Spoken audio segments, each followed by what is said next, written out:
Today on this 2012 Jeep Liberty, we'll be having a look at and showing you how to install the Roadmaster 12-volt outlet kit, part number RM-9332. This is great for supplemental braking systems that need to have a constant source of power, such as ones that are portable that you plug in and remove from the car and you can swap between vehicles. Those typically need a 12-volt outlet in order to work properly. A lot of vehicles out there, such as this one, when the key's not in the ignition, the factory power outlet doesn't have any power going to it, so you won't be able to use it properly when your vehicle's in tow mode. Our 12-volt outlet has a built-in fuse holder in the wiring harness.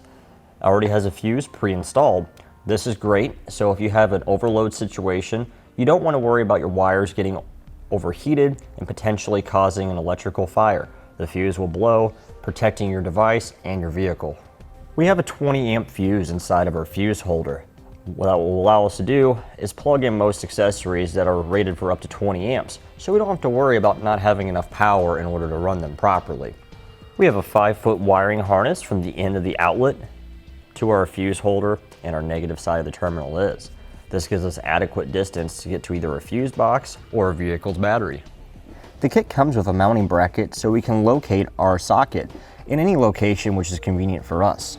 It comes with 3 self-tapping screws, one which you can use for your ground, and 2 to mount the bracket. The kit also comes with a fuse tap where you could insert into your fuse box and power the positive side of the fuse holder. This is optional to use. It just depends on which application you like to use. You can go into your fuse box or go directly to your battery, whichever way you prefer to do it. Now that we've gone over some features of our Roadmaster 12-volt outlet kit, we'll show you how to get it installed. Okay, the first thing we need to do is figure out where we're going to put our 12-volt outlet. We need to have it in a place where it's readily accessible, where our accessory can plug into. In this case, we'll be using a portable braking system, and we need to have a constant 12-volt power source for it. That's why we're installing this outlet. In our application, we're going to go on the lower left side of our dash, right like this. This will be readily accessible for us to plug our braking system into. We'll hold up where we want it and make some marks through the holes in the bracket. This way we know where to drill through. I took our wires out in the socket out of the bracket so it's out of the way. We'll line it back up over our marks and then secure it with our provided self-tapping screws.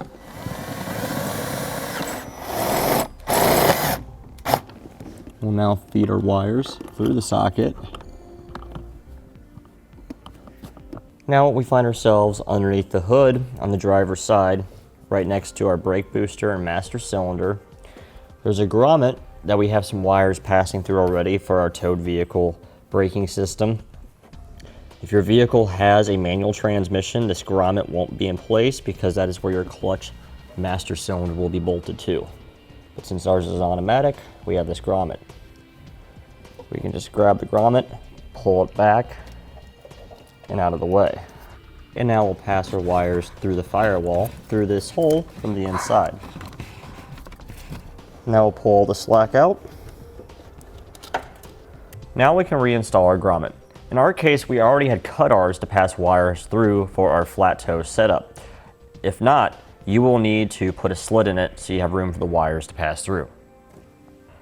Okay, with that put back in place, we'll also use some silicone to seal up the hole around it. That way we can avoid having any exhaust fumes or any moisture get inside the vehicle. We have the silicone available on our website if you need to get some.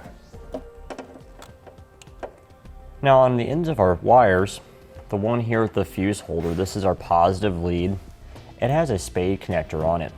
You can use the provided fuse tap and just go into a fuse in your fuse box, or if you want to cut it off, which is what we're going to do, we can place on a ring terminal. Notice how this ring terminal is larger than the one that comes on our negative side.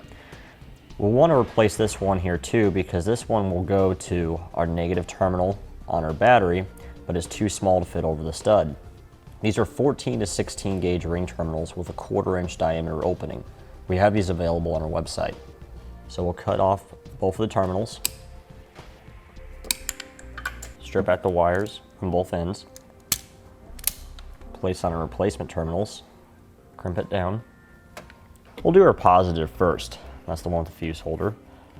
So we'll pull back on our cover here. Just tuck it out of the way so we can see better. We have a 10mm nut right here, which we'll remove. Place the terminal over that stud, and we'll reinstall the nut. Now we'll remove the nut on the negative terminal.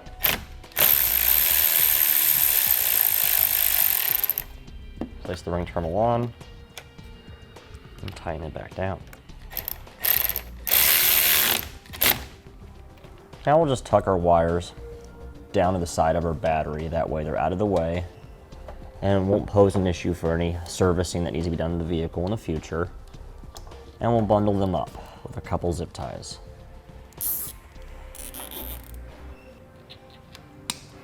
Now we'll go ahead and test it out. As you can see, we have no key in our ignition. So what that's going to prove is that this outlet will work at all times regardless if you have your key in the ignition or not. I'll use a cell phone charger here to test it out because it has a red LED indicator on it. We'll be able to see if it's working properly. With that light coming on, we know we're getting power, and our outlet will be able to provide us with power for any 12-volt accessory we're looking for. And that completes our look at and showing you how to install the Roadmaster 12-volt outlet kit, part number RM-9332 on this 2012 Jeep Liberty.